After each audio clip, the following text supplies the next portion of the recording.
Oda is a better story writer. But in terms of mystery, I think he has good concepts, but Kishi contradicts his own writing, and no, fuck it. Okay. Of course I mean, Naruto logic, man. It's Kishi logic. I always said I thought Kishimoto was a better writer. Oh shit! Oh. Boy. You played Part 1 Naruto way too much, man. I mean, it's great, but it's not like, damn. I think Part 1 Naruto is better than anything that's been written in One Piece so far.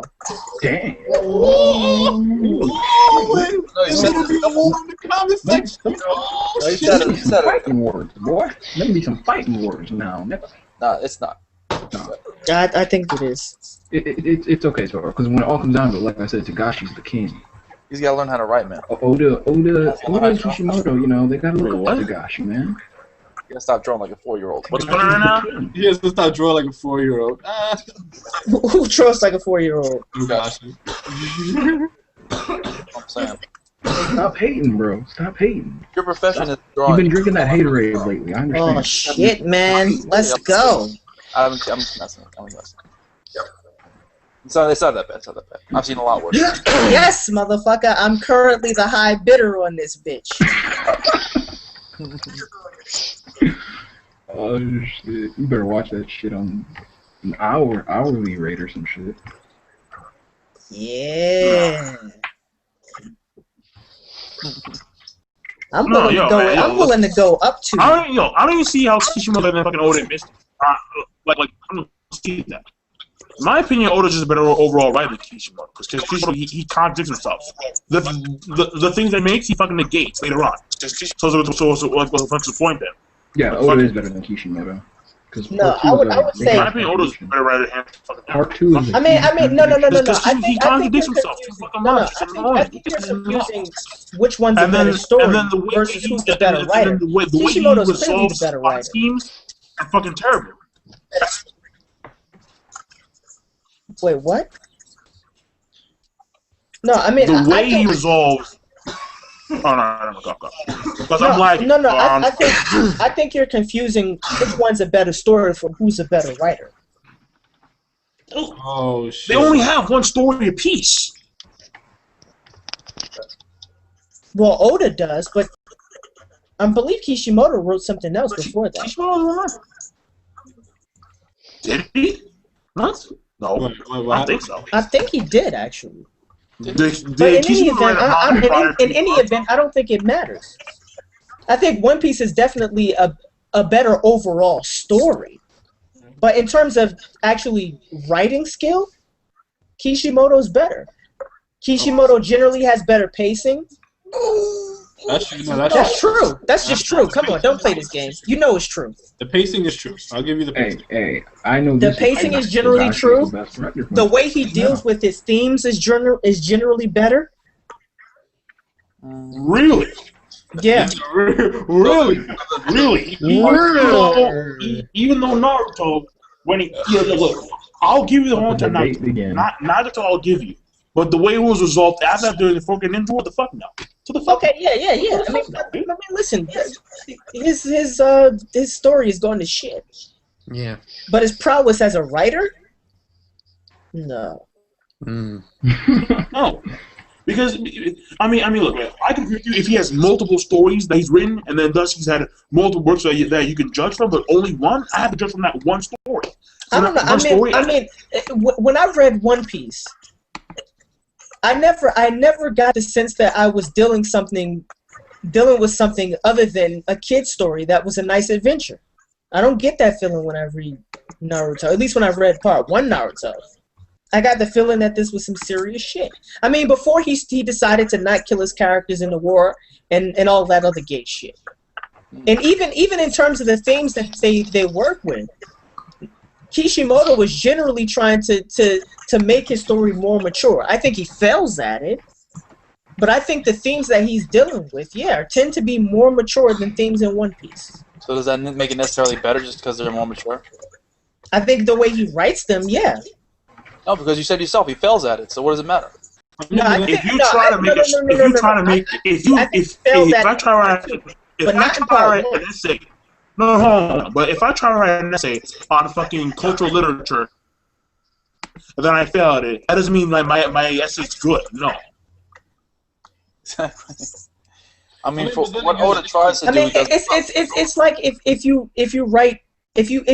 write 2 books, the first one turns out to be excellent, the second one turns out to be shit. If the second one is shit, that doesn't degrade the first work that you put out.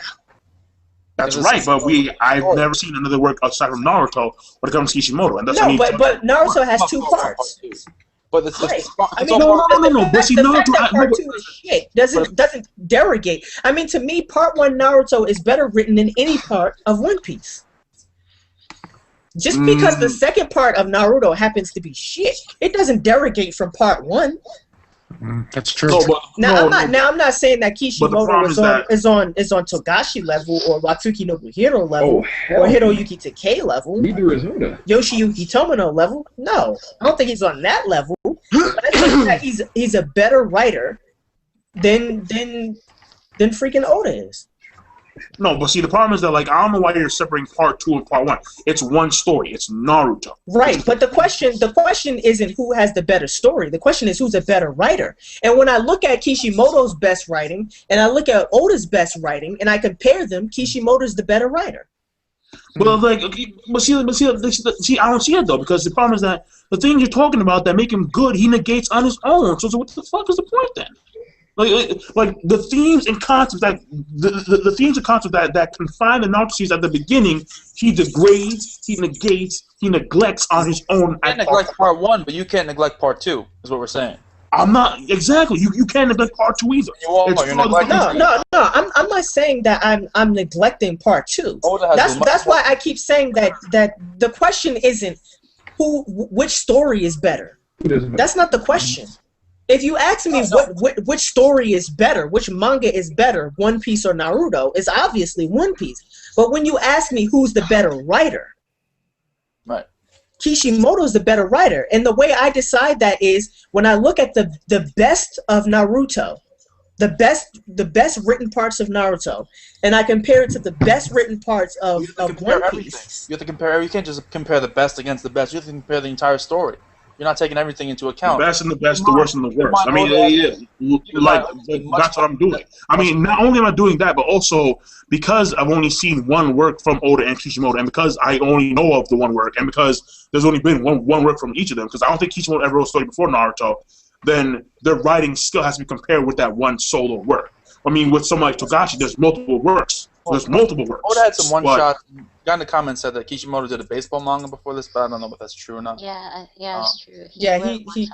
I mean, you could. Oda does One shot. I mean, if that was the case, then if that was the case, then yeah. If that was the case, then I could use one, Wanted from Oda. I mean, that was a one shot. Yeah, very good stories. A lot of stories are very good. But still, I mean, because that's what I see. Like, They're comparing the best and the best, and you're absolutely right. You're right. When it comes to Naruto, the first part, I mean, well, not first. When it comes to Naruto as a whole, the best part of Naruto is better than the best part of One Piece.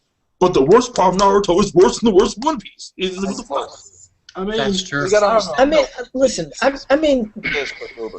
Not much to talk, man. When you look at the entire series as a whole, I mean, you look at One Piece, it's been 10 times more consistent from beginning to end than Kishimoto's been with Naruto. It's way too much to say that he's a better writer overall because he's done too much shit. I mean, you can't do that. You have to be consistent. Yeah, but I mean, but that's. I mean, Oda is a remarkably consistent writer. This is true. But he's written some shit that's been below average. I mean, the first part of One Piece was below average. I wouldn't say No. What? Yes. The first part of East Blue was below average? No. Yeah. No. The shit that happened before East Blue with the Captain Kuro shit. I mean, it took One Piece an incredibly long time to get to its point. Welcome to the debate arena. Debate arena. That's true, but like, I mean, first of all, I mean, Captain Kuro, fine. You can judge as you want to. In my opinion, I liked it, right? Buggy, whatever. But when it comes to Don Krieg and freaking Arlong, there's no way you can say that. There's no way. Exactly. Especially Arlong. There's no way. You think that East Blue was better than the whole thing with Zabuza? Huh? No, I don't see it. You can't say that. The Zabuza? Okay, wait. Yeah. The one arc of Zabuza compared to the 4 arcs, which consisted of East Blue. 2 of those arcs being fairly good. One of those arcs, all of them being damn good. part of my opinion is better than Zabuza. The first four arcs of One Piece are not better than the first arc of Naruto. Dude, are you still? Come on, really? Zabuza?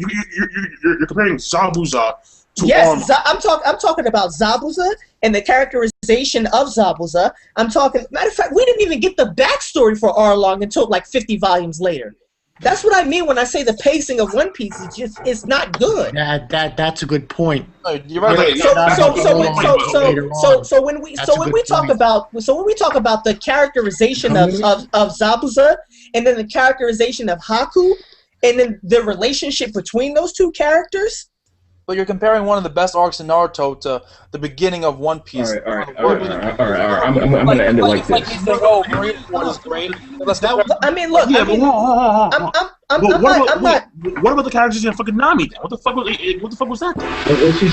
No, that was good. I think that was good. I think that was good. You have to understand the purpose of the East Blue. It was just to introduce the new characters, give them backstory, and set them on their way. It wasn't about creating epic arcs.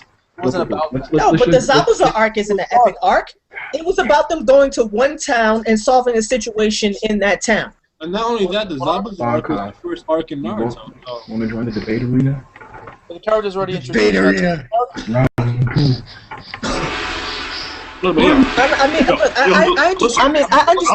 I definitely understand where you guys are coming from. I understand where you guys are coming from. In my opinion, out of the two arcs, out of the two series, the Chunin exams is the best arc out of both the fucking series.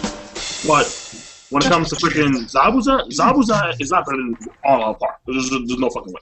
Because not only do you have the characters, I disagree. Nami, but also you have. I disagree, and especially with the whole symbolism of the bridge at the end. Listen, I'm not saying it wasn't good. It was good, but in my opinion, all is better, and the reason why is very simple. Right? Not only do you have Nami, but Luffy said something in that arc, which sets the foundation of his character throughout the entire fucking series of One Piece. All right, he had a fucking speech where he broke the shit down for all. He says, "I can't do shit." All right, he even says, "I can't do shit. I'm not good at lying. I'm not good at cooking. I can't use the fucking sword. I can't navigate. I can't do shit. The only thing I can do is kick your ass," and that is the foundation of Luffy's character throughout the entire story of fucking One Piece. Yes, and the foundation of his character doesn't even see. This is what I talked about when I talked about Sensui and Obito. But I'm not comparing to No. I understand that, but it ties into this. The way to produce, generally, if you want to produce a complex character, and you want to have them navigate the nuances of the themes you set up in the story, you generally have to give them a set of ideals and beliefs, and then put them in a situation where those ideals and beliefs will be challenged, and then have them react to that, and then reassess their ideals and beliefs. That doesn't happen to Luffy until 50 volumes later. And on top of that, the whole backdrop to it, which was the fight between Ace and Blackbeard, didn't happen until 50 volumes later. Wait, what? I mean, I understand that Arlong Park created the foundations for Luffy's character. I understand that, and it was a pretty good foundation. The problem was that he stayed there for the next 50 volumes. Which is why I agree with you. Which is why I agree with you when he says that the pacing of One Piece is worse than Naruto. I agree with that. And not only that, I think the characterization of Naruto was better than the characterization of Luffy at the beginning of each series. I mean, I won't agree. I'll agree with you because I'll agree with you only because Naruto was a staple focus of each of those. No, I'll agree with you only because Naruto was one of the major staple focuses at the beginning, whereas Luffy, it was him, then came Zoro. All right. Let's just agree with this. Hunter x Hunter. So it's shared between 5 main characters, whereas in the beginning it was just Naruto, Sasuke, and actually pretty much that was it, and then Kakashi here and there. And not only that, not only do I believe that the characterization of Naruto was better than the characterization of Luffy at the beginning, Gaara, that's the strongest character in the entire series. Well, his backstory, his characterization, his transformation. Yo, I'm not arguing the Chunin exams. I even said the Chunin exams, in my opinion, out of both series, is the best arc. I'm not arguing that. I'm arguing specifically the Zabuza arc. And yes, I understand the fact that Zabuza and Haku, their character development, their character interaction was very damn good. I'm not arguing with that. But you have to realize that because Luffy, as the main fucking character, not just some fucking villains, the main character, who is having his foundation set in stone, where you know that this dude is never going to be complex, or he may not even get complex later on in the series. That's very important. That's very important as a foundation, because Luffy is the main character. Zabuza and Haku are fucking. They're like what the first fucking villains of the story, and that's it. And they're irrelevant when they fucking die. Didn't have an overall. I mean, look, I would agree with you. I would agree with you if the fucking Uzumaki bridge was important later on, but it's not. It's a bridge that's just there that ties in the Mist Village to the other fucking countries. But that's it. That has no relevance later on in the story. It's just a bridge now. So it comes to the agreement, Tagashi's a better writer, and Hunter x Hunter shits on all three of them. Okay, yes, on to the next thing. So, I mean, like, well, all I want to say here is that when you take the best and the best, yes, you're right. But when you take the worst and the worst and the entire story, in my opinion, Oda's superior. Well, here's the thing, though. Right, but I mean, I agree that Oda's superior, but minimally. And you're not even. Yo, I never said that he was minimum. I never said he was greatly superior. No, but he's superior in my opinion. You're not even taking into account the characterization and the character growth of each characters. Look how many characters are neglected in Naruto, as opposed to One Piece, which you have so many amazing characters. Again, that's the reason why. Take into account that Tagashi does better shit than all three of them. That has to do a lot to do with writing. Kishimoto completely neglects characters. But here's the thing, though. That's the reason why One Piece. Even in Part 2 Naruto, the characters that he didn't neglect. But listen, see, here's my response to that, very directly. Personally, I don't really give a shit. I mean, of course we make jokes about it, but I personally don't give a shit. Why? Because the name of the damn manga is Naruto. Don't use it. It's not the Chronicles of a Bunch of Ninja. It's Naruto. He's the main focus of the story. It's such a cop and if people were expecting to see all this amazing character development from Tintin in Part 2, I'm sorry, but you had hopes that were just fucking ridiculously unrealistic. I'm not asking about development for Tintin. Let's be realistic here. Why would Kishimoto in Part 1 and the person who didn't get good character development in Part 1 got it in Part 2, which was Shikamaru and Choji and Ino and Asuma. Choji, come on. You got the one butterfly. No. Choji regressed as a character from part 1. That was very evident. He regressed. He regressed at the beginning of the series. Then he had to get back to where he was. Because the problem here is that Choji all of a sudden had to have like a fucking man-up speech in the middle of fucking war. So what the fuck was that? Like, you need a man-up speech? What the fuck happened? What the fuck happened when you fight against Jirobo? What the fuck was that then? What the fuck was that then, huh? Fuck that, dude. Choji, yeah, Shikamaru, no doubt, obviously. Choji had to get back to where he was. So fuck that shit. Fuck Choji. Choji sack that shit. Hunter x Hunter shit all three of them. She's a better writer. Fuck that. I mean, you're trying to compare a character who had to fight one person versus a character who had to fight in a war and then fight against his dead sensei. Yo, it wasn't just then too. It was. I mean, the context are not comparable. No. But it was also against Hidan and Kakazu. It was the same fucking thing.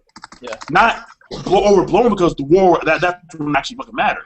But he had bitch moments. It was like, why he had bitch moments, Choji? What the fuck is going on? He had bitch moments, and no. I mean, but the thing is, like, no, he didn't have bitch moments. I mean, he even stood up. I mean, even when he was scared in that fight against Kakazu, he still stood up to Kakazu. But that's the thing, though. Yeah, he got his ass beat. After motivation from who? Shikamaru, which is something that was supposed to be. Shikamaru was the de facto leader of the team after Asuma died. Yeah, but see, the problem is that entire notion was supposed to be negated during the fight against Jirobo. It was supposed to be what? That whole entire, I need motivation, or do I need to do? But instead, I'm actually like the next heir of the Akamichi clan. That was supposed to be like negated during the whole entire Jirobo fight when he took that final fucking pill and he understood what actually would trick. But yeah, it was. No, I don't think it was supposed to be negated. I mean, because even if you look at the backstory for Choji, despite how powerful he was always dependent on Shikamaru. Exactly. I mean, is that not true? That's very true, but understand, that's the reason why he even said, listen, I'm going to take on Jirobo by my fucking self. You guys do your own thing. I got this. I got this shit. If that wasn't the case, then Shikamaru would have stayed behind and helped Choji fight against Jirobo, but he didn't. He left. I don't understand. I don't understand what your point is. I mean, I don't understand why it's considered to be a regress in your character for lean on other people for support when that's supposed to be the foundation of teamwork. No. You don't understand. The thing here is that during the war, and even before then, he was showing signs of what was it? What was that? He was showing signs of lack of confidence, okay? Which is something that he should have at least gotten rid of for a majority of the part during that fight against Jorobo, which is why he said, I got this shit. I don't understand why that would necessarily be the case. Well, how is that the case? What was the point of saying, believe I got this shit, I'll take out Jorobo? What was the fucking point then? What do you mean? What was the point? I mean, you say that like a character has to be a badass at every point in their life, or else it's negated. No, I'm not saying that. I'm not saying that. But one of the foundations of the characters of Choji was a lack of confidence, and one of his foundations of his power scheme was confidence. That's very obvious. That's very obvious. All right, Choji's power comes from his confidence and his abilities to do what he has to do in order to get the job done. He's the powerhouse of that squad. Okay, and when Choji went one-on-one with fucking Jorobo, that was supposed to exemplify his self-confidence and his ability to actually get the job done. But the fact that during the heat on Kakazu, and then during the war, the fact that there were times where even Shikamaru and Ino, when she was willing to do what it had to take, when he couldn't do it, that's a problem. No, but that's not true though. I mean, even if it's true that he lacked self-confidence, he still took on Kakazu. Yeah, after motivation from who? Shikamaru. But I don't understand why that's a problem. It's a problem because it shows that from when he fought Jorobo, that's my entire thing. From when he fought Jorobo, up until that point in time when we see him fight later on against Heian Kakazu, from that point in time, and even then after that, it showed that he still needed motivation in order to get the job done. When in fact the team needed him the most. Why would that be a problem? This is all unimportant. Why would that be a problem? Because it showed. Even if Choji is a good character, it doesn't negate the fact that when it comes to characterization, Oda is. Who gives a shit? No, Oda's not good at characterization. Character development. Oda's good at painting character portraits. He's good at giving people personality, but in terms of characterization and character development, no. I mean, think about Akainu, for example. I mean, Akainu with his whole absolute justice. That's a good personality to give a character, but why does he believe that? It's never explained why he believes that. It's never explained why Aokiji has his notion of justice. Now, I think it's good that those conceptions of justice interact and create the foundation for the solid theme of One Piece, but it's never explained why they have those beliefs. They have good character portraits. They have good character personalities. I mean, when it comes to but they don't have good characterizations. There's a difference. When it comes to Aokiji, he gets a lot of his justice from Garp because he was working under Garp for a long time. You can see that's where his justice comes from, so that makes sense. When it comes to Akainu, we don't know his backstory yet, so you can't say. And we don't know about Kizaru. Yeah, Kizaru neither, but I mean, I show about the main characters. I mean, the main characters. No, they're not the main characters, but they're the main antagonists for part 1. Yeah, yeah, it's true, but yeah, exactly. But it's just that, well, actually, no, Aokiji, Akainu, sort of, because Aokiji only over during the war. Aokiji, I'll give you. Akainu, we'll see with that. We'll see with that. Well, shit, he was the one who killed Ace. No, yeah, but exactly. But see, the problem is that he killed Ace, and then after that, there was a fucking timestamp. So his foundation clearly lies in part 2 of One Piece. Clearly. I mean, not only that, but the whole Nico Robin thing. Wait. So he was the man standing in the shadows behind the whole Nico Robin situation because he was the one who set up the Buster Call on O'Hara. Akainu? Wasn't he? No. Akainu, no. That was Spandam's father, Spandime. All right. Yeah, Akainu was the one. He was one that like he was a vice admiral, and then he was the one who just said, what was it? He destroyed one of the actual ships that was passing by. Like he destroyed a ship that was full of these scholars that they were supposed to actually save, but he just blew them up. And Aokiji's the one who actually went into the O'Hara. Yeah, it was Aokiji, not Akainu. No. Akainu has no relevance to the actual war.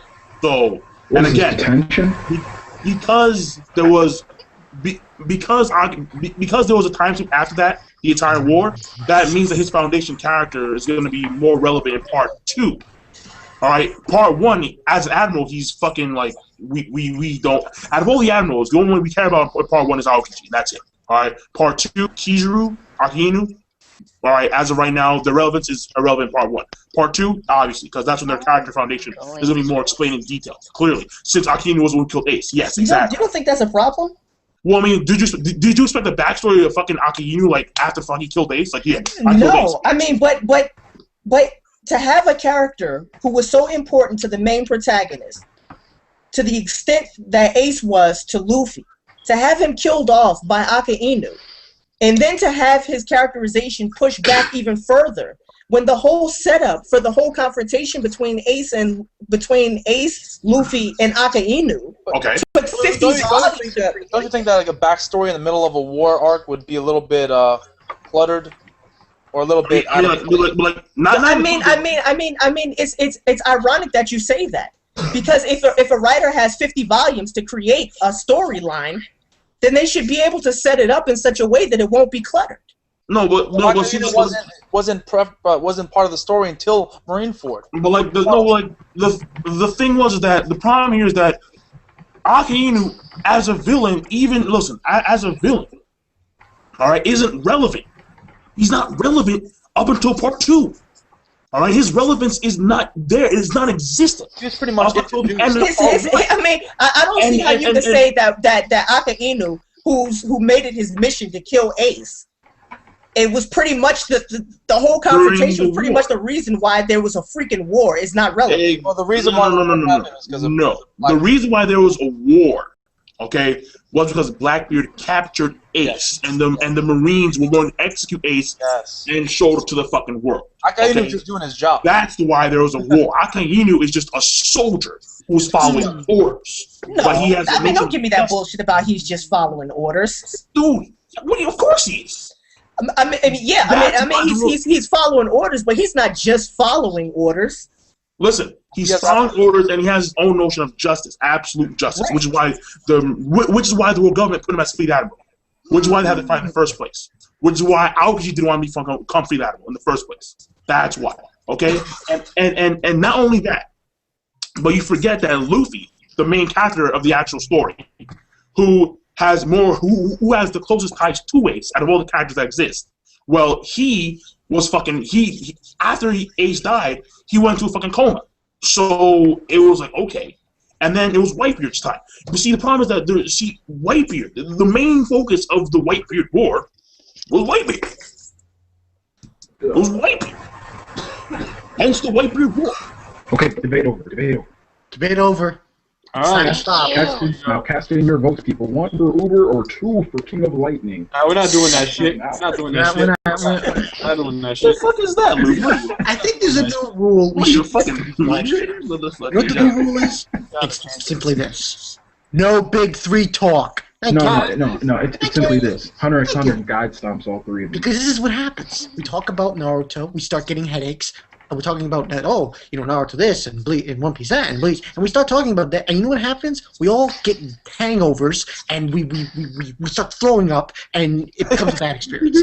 It's true. It becomes a bad Hey, man. Yo, do bad. He shouldn't have asked the question, man. That's true. He should have asked the question 5 minutes earlier, because I would have still been trying to get my Hunter x Hunter volumes, and I wouldn't have been paying attention.